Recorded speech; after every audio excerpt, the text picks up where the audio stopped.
اقبال پہلے شکوہ کی زبان کھولتے ہیں اور شکوہ میں وہ اپنے دکھڑے بیان کرتے. صفائے دہر سے باطل کو مٹایا ہم نے، نوع انسانی کو غلامی سے چھڑایا ہم نے،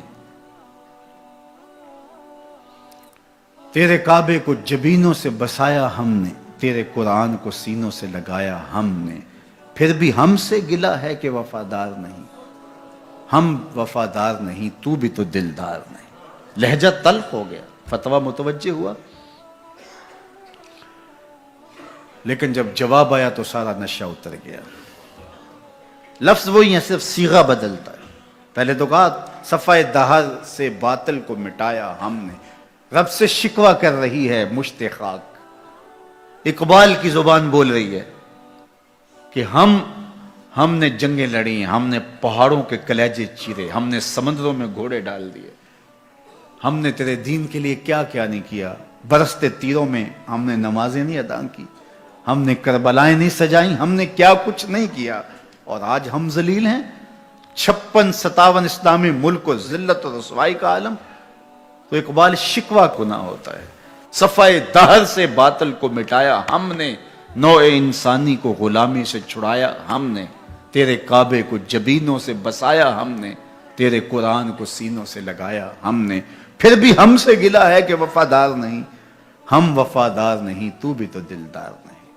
اب جواب سنیے، جواب اب ادھر سے آتا ہے، لہجہ اقبال کا ہے، وہی لفظ ہے، صرف صیغہ بدلتا ہے. آواز آ رہی ہے، صفائے دہر سے باطل کو مٹایا کس نے، نوع انسانی کو غلامی سے چھڑایا کس نے، میرے کعبے کو جبینوں سے بسایا کس نے، میرے قرآن کو سینوں سے لگایا کس نے. تھے تو آبا وہ تمہارے ہی مگر تم کیا ہو، تھے تو آبا وہ تمہارے ہی مگر تم کیا ہو. ہاتھ پہ ہاتھ دھرے منتظر فردا ہو، ہر کوئی مست مئے ذوق تن آسانی ہے. تم مسلمان ہو یہ انداز مسلمانی، حیدری فقر ہے نئے دولت عثمانی ہے. تم کو اسلاف سے کیا نسبت روحانی ہے، وہ معزز تھے زمانے میں مسلمان ہو کر، تم خار ہوئے تارک قرآن ہو کر. کہا تم نے قرآن کو چھوڑ دیا ہوا ہے، عملاً چھوڑ دیا ہوا ہے. تم نے غلافوں میں لپیٹ کے تو رکھا، خوشبو تو اچھی سے اچھی لگائی، اونچے طاق پہ تم نے قرآن کو سجایا.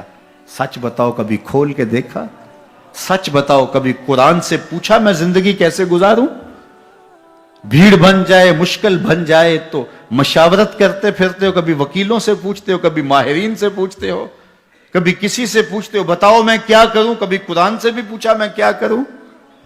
یہ مصیبت کیوں آئی میرے اوپر، قرآن تو بتا میری کوتاہی کیا تھی. پھر قرآن بتائے گا کہ تو نے رب کا دامن چھوڑا تو آج رسوا ہو رہا ہے. وَأَنْتُمُ الْعَالَوْنَ إِن كُنْتُم مُؤْمِنِينَ. آجا حضور کا غلام ہو جا، آج اس سے سر پہ عزتوں کا تاج رکھ دیتے. تو قرآن کی طرف اقبال نے بلایا اور ان کا سارا فکر و فلسفہ اس کے ارد گرد گھومتا ہے. بلکہ میں آپ کو ایک بات بتاؤں، یہ کسی نے نہیں کہی، یہ کتنی بڑی بات ہے. اقبال نے کہا کہ اگر میں نے قرآن کی تعلیمات سے ہٹ کے ایک حرف بھی کہا ہو تو قیامت کے دن حضور کے قدموں کا بوسہ نصیب نہ ہو. حضور مجھے آپ کے قدموں کا بوسہ نصیب نہ ہو اگر آپ کے سینے پہ اتری ہوئی کتاب سے ہٹ کے کچھ کہا ہو. یہ اقبال ہی کہہ سکتے ہیں. تو ساری زندگی اقبال کی فکر کا محور قرآن رہا. اس کتاب سے جڑو گے تو زندگی پا جاؤ.